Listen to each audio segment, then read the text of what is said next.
we are here to follow the money, quite literally, in terms of people and talent. I'm Subhashni, and I am from this organization called Pexitex, People Excellence Indicator Analytics. We specialize in insights and analytics for people and talent management. And if you have such requirements, you are trying to work with data and numbers, do reach us. We'd be happy to engage. I've often had CHROs tell me, senior people in the HR department tell me that people don't, in business especially, don't take them very seriously. And today I do hope, with this understanding of employee costs as a ratio to total expenses and employee costs as a ratio to total revenue, we can understand how human resources impacts and people and talent decisions impact the organization's expenses and revenues. It would give you confidence and it should enable you to talk with confidence to business using numbers. So I've taken data from 2019 to 2023, and the industries considered are banking, ITES, auto, and oil. The data is from TCS, Wipro, SBI, ICICI Bank, Tata Motors, Maruti Suzuki, Reliance Industries, and Adani Enterprises.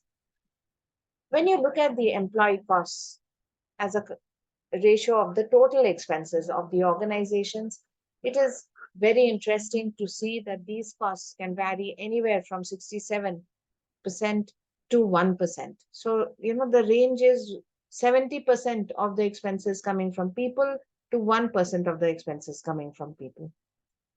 You can, of course, have understood that the IT-ITES segment has the highest ratio with 64 to 67% of the expenses going to employee costs.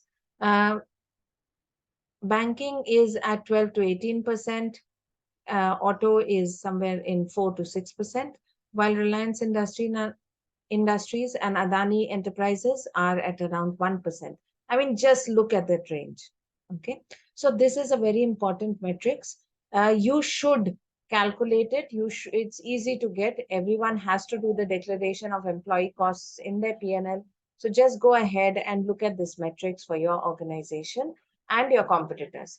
When you look at employee costs as a percentage of total revenues, of course, are the earnings of the firm.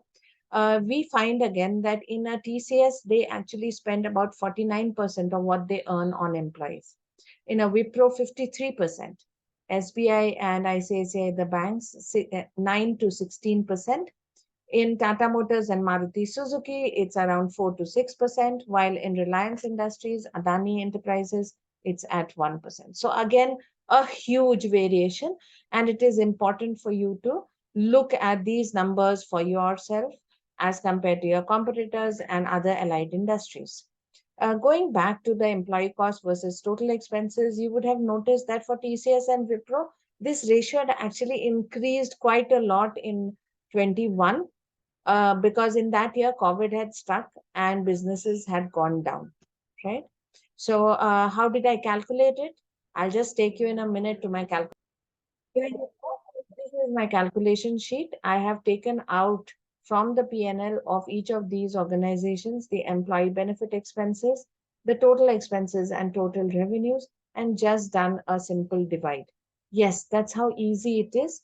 Just takes a bit of effort to get all the data together. But then after that, this is an invaluable metrics. It tells you that for each of these sectors, how important is the people function.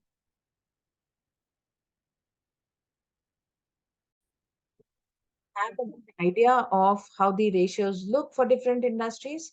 As I mentioned earlier, do try it out for your own organization and your competitors. And if you do need help, reach us.